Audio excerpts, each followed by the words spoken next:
Well, we let the resin cure for the night, but we have a small predicament.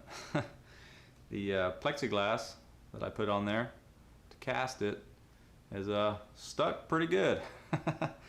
So we're going to go ahead and drill the hole for the clock in the middle, and hopefully that can relieve some of the, the suction that's on there, and hopefully we can chip it off without cracking it.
Well, we have another problem.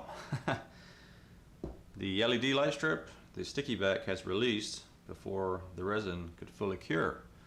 So now we're going to chip it all back out again and re-pour the resin.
Well, this project definitely was a pain in the ASS. It certainly posed some unique challenges for me. I definitely learned a few things. Hope you enjoyed the video. I appreciate your time. Thanks for watching. If you did like it, please give it a thumbs up. Check out some more videos, and we'll see you on the next one.